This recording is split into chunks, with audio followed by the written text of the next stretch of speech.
You are listening to the Fit Figure Formula podcast. I help female perfectionists beat self-sabotage and lose the weight for good using the Fit Figure Formula coaching program.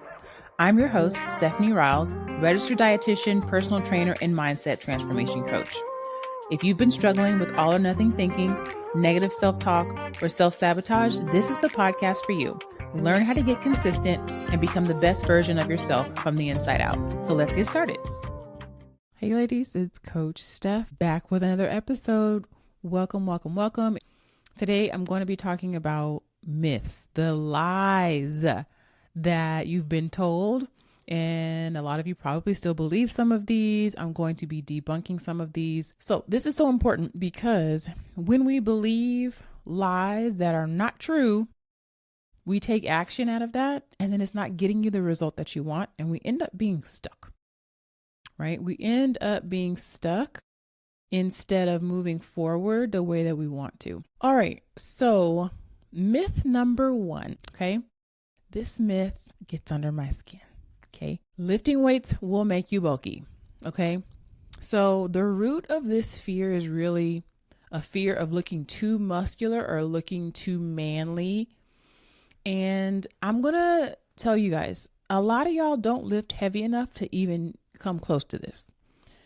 And you can't do this on accident, right? Like, number one, when you strength train, it makes you look more compact, not more bulky. If you happen to be lifting weights and you're getting bulky, that means you're just eating too many calories.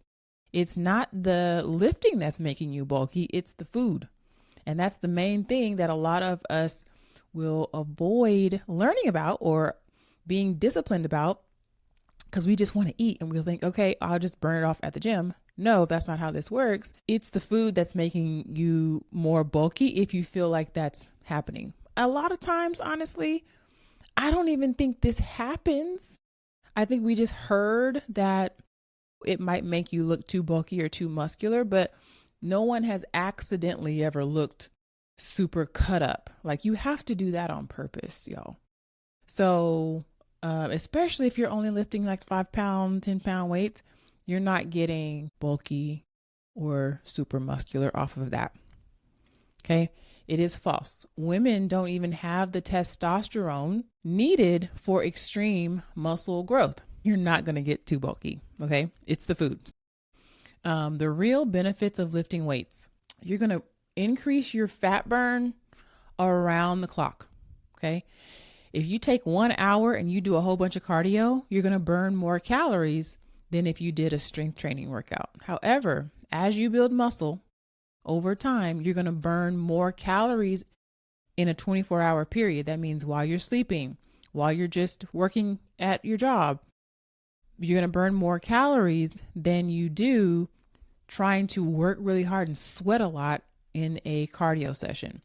So what does this mean? This means that increasing your muscle and lifting weights, lifting heavier, is going to help you burn more calories at rest.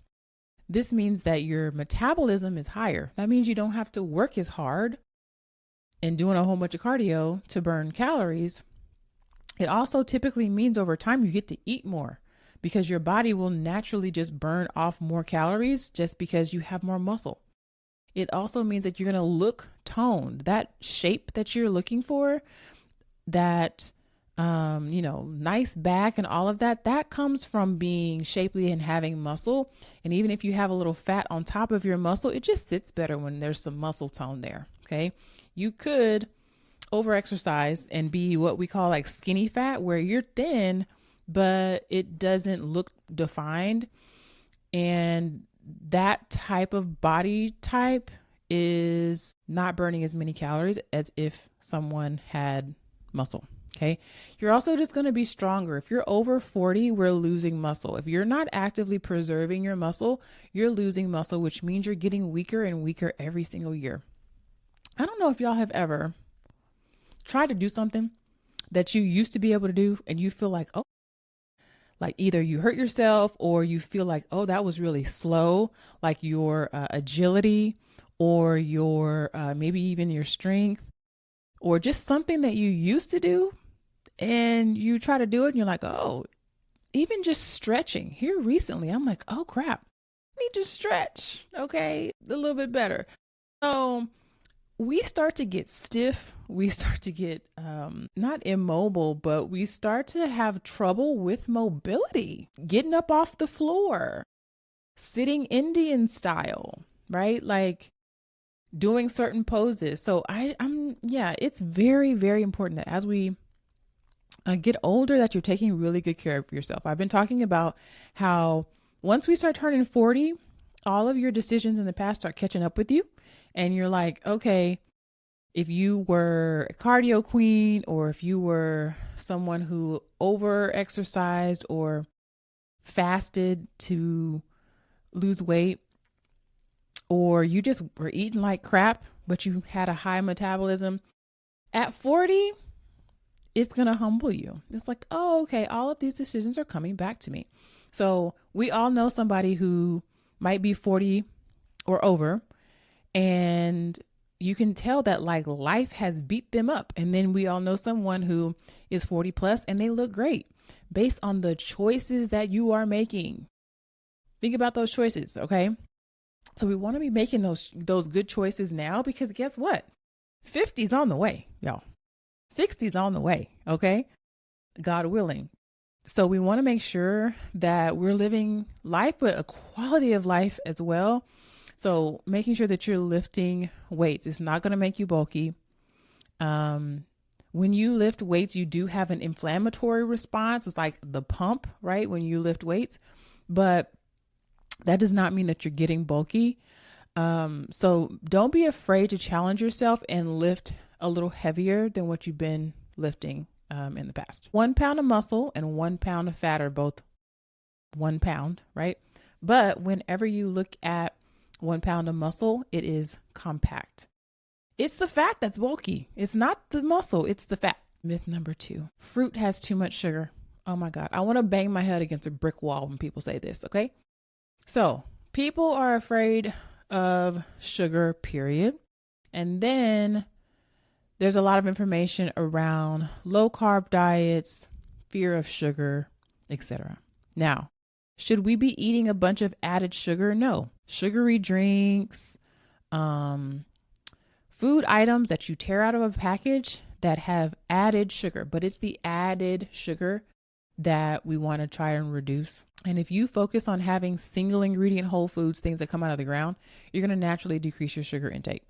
So when you eat fruit, however, fruit has antioxidants, it has fiber, it does have sugar, natural sugar, but this is not the sugar that you need to be afraid of. Now, if you have diabetes or if you are pre-diabetic, you need to be monitoring the portion size, but it's not like I can never have sugar. 1/2 cup or less is typically the serving size for a carbohydrate of any kind, whether it's a starchy carb like potatoes, or if it's a fruit, or any other kind of carb like rice. Rice might be 1/3 cup is like the standard serving size, I think. But usually 1/2 cup or less. Okay. So we just want to make sure that we're not falling prey to lies, because fruit is actually really healthy for you. Pineapple, mango, berries, blueberries, strawberries, raspberries. We don't want to be cutting these things out of our diet. We're missing sugar, antioxidants, vitamins, right? And fiber can actually help aid weight loss, right? It can help aid your blood sugars. So if you've been avoiding fruit, you really don't have to do that. I want you to monitor your portion size and always have a carbohydrate with a protein or a healthy fat. That also can help mitigate the blood sugar, but you don't have to take out fruit because of the carbohydrates in it. Okay. So myth number 3, this one really gets on my nerves. Don't eat anything white. I hear so many times the doctors tell clients, don't eat anything white. Like, and what they're talking about is like white bread or pasta or white potatoes. And people are like, well, red potatoes are better than white potatoes, aren't there? And I'm like, well, there are some nutrients that red potatoes have more of. But then there are some nutrients that the white potatoes have more of. So the right answer is a variety of both. You do not have to stay away from regular potatoes. Now, what you got to worry about with potatoes, both of them, is the added sugar in your sweet potatoes. That's what you got to worry about. All that butter that you're putting on your food, that's adding a lot of calories in a small volume. That's what you got to worry about. All that sour cream that you're putting on your white potatoes, that's what you got to worry about. Those things are making your potatoes more caloric. But if you're eating whole potatoes, and I'm not talking about the potatoes that come in the box with the flakes and all that. I used to use that in college. I haven't had that in so many years. I'm talking about real potatoes. It's okay to have a potato. So some of my clients are like, I can have potatoes. And I'm like, girl, yes. Okay. We can have potatoes. Have a cup or less. Right. So do not believe this myth of don't eat anything white. The truth is all white foods are not bad. And some examples are cauliflower, mushrooms, onions, potatoes, Greek yogurt, all those things are healthy for you. So demonizing foods can lead to the binge restrict cycle. And if we focus on balance, we focus on whole foods and not just arbitrary rules. And I think the reasons why a lot of the doctors will say that is just because it's easier. Instead of educating the client, they can just say, don't eat anything white. But a lot of times what happens is we think that just because it's brown, like brown bread, that must mean it has fiber, or it must mean it's whole grain. How I tell my clients to pick is 3 grams of fiber or more on the label. So turn it over, look for 3 grams of fiber or more on the label. Now, some white breads will have 3 grams and some brown breads don't. Okay, so don't go by the color at all. Just make sure you're portioning out your bread, pasta, potatoes, that you are being sensible when you're adding, add extra things to your potatoes, and make sure you have 3 grams of fiber or more per serving for your bread, your pastas, your rice, oatmeal, things like that. All right. So then myth number 4, late night eating causes weight gain. I've heard this one a lot.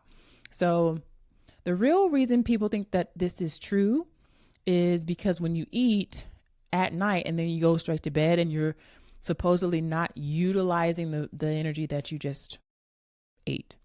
And I get why that makes sense, right?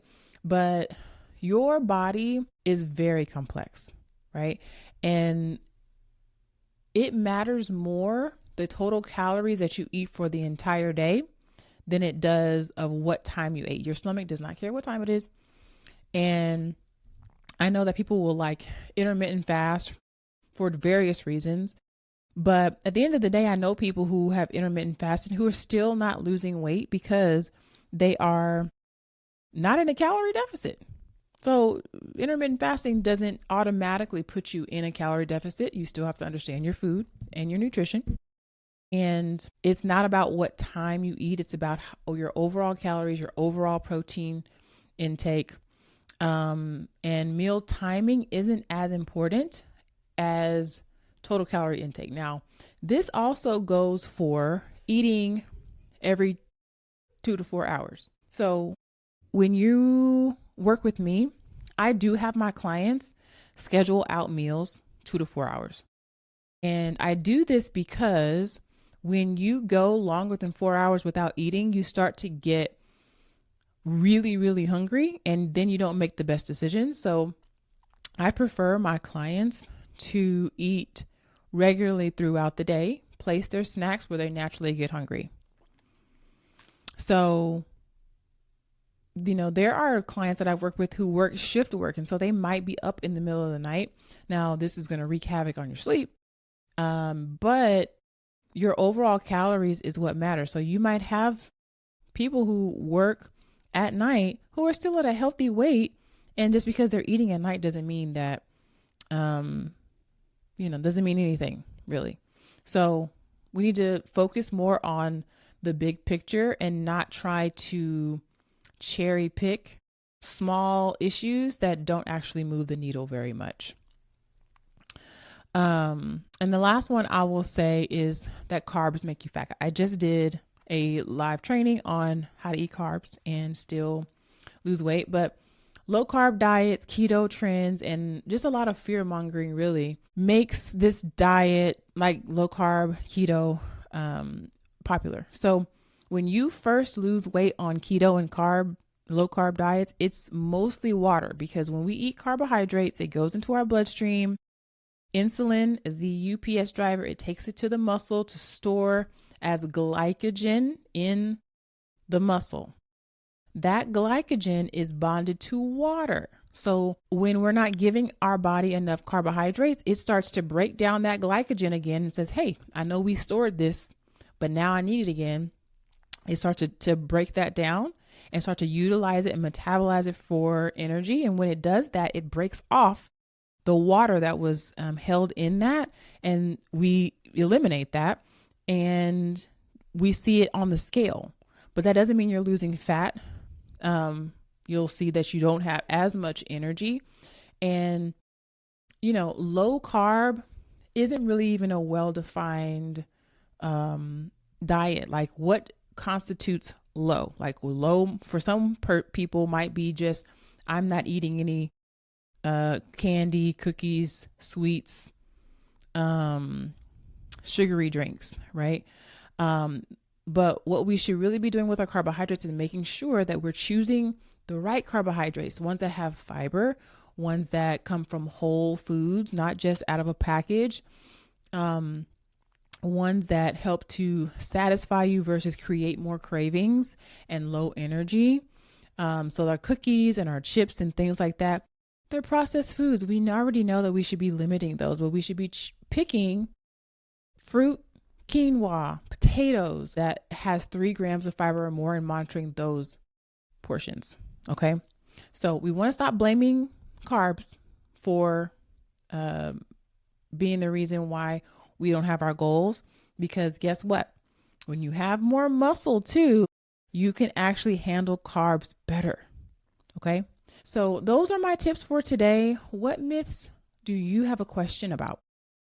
Do you have a question about a myth that you have heard? Is this true? Is it not true? I'd be happy to help you. I would love to help you inside the formula. When you apply, you basically get on a one-on-one call with me, and we talk about your history and decide whether or not it's a good fit for us to move forward. Nobody is going to do this for you. Okay?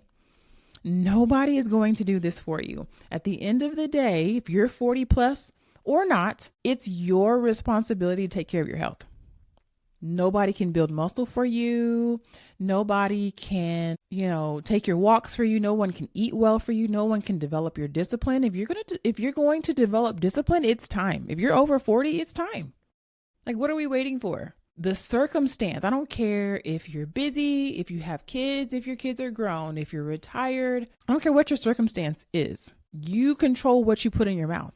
And you have to have that mentality. You have to have that mindset of, no matter what the circumstance, I have to be in control of my own food and my own movement, because nobody else can do this for me. And get really tenacious about that, and stop letting circumstances or people or whatever keep you from taking really good care of yourself.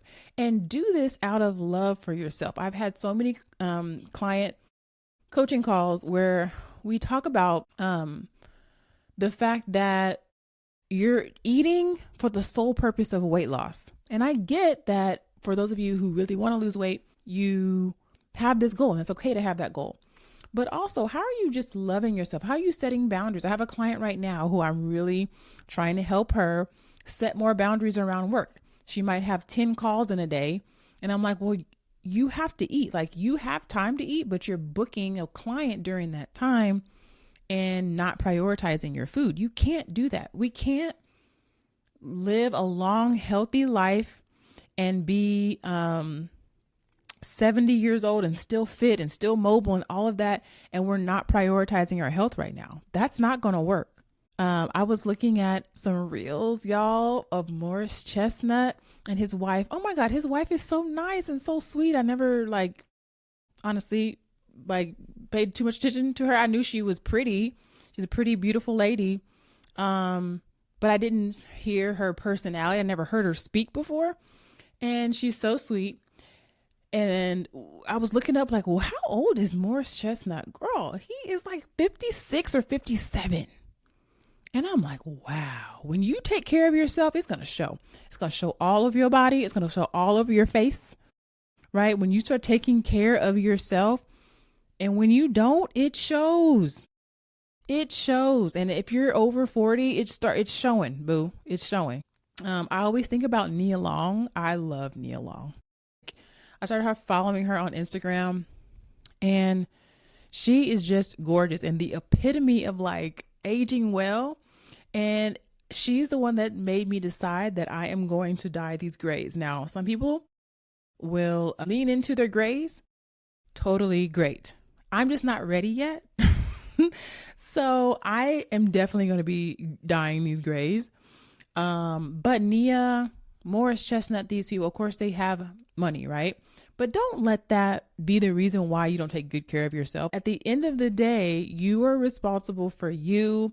You are the only person that can decide how you're going to live your life. If you can't actually take a break and eat or go to the bathroom ever, are you kidding me? You're not a robot. So just make sure that you're prioritizing your health. My program is not necessarily just about weight loss. It's about building a lifestyle that you can keep the weight off. You can live healthier. You can live longer. This isn't about fast weight loss. So my clients eat fruit. Nothing is off limits. So that's one thing that one of my clients, Jenny, who she'll be on the podcast, I was talking about her earlier. She was telling me this on a call, like it's been really nice to not have to take away anything. And at the end of the day, you don't have to. She is also a Formula fan, which is a subscription for the podcast to support the podcast. So I really appreciate that. And she will be on the podcast very soon to give her story, to share her experience inside the Formula working with me. So that has been great. I'm excited for you guys to hear her story.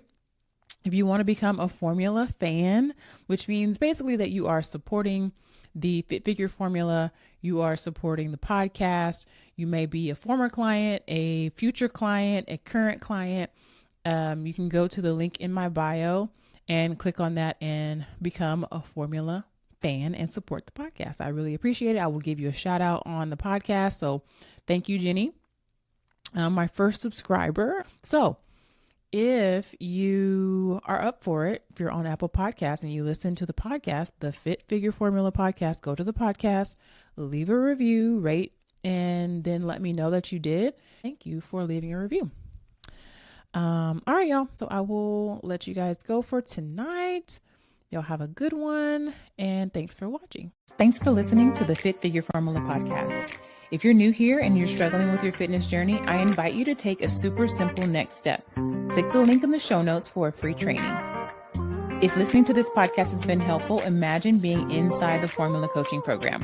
You can apply for coaching with the link in the show notes. I hope to see you inside.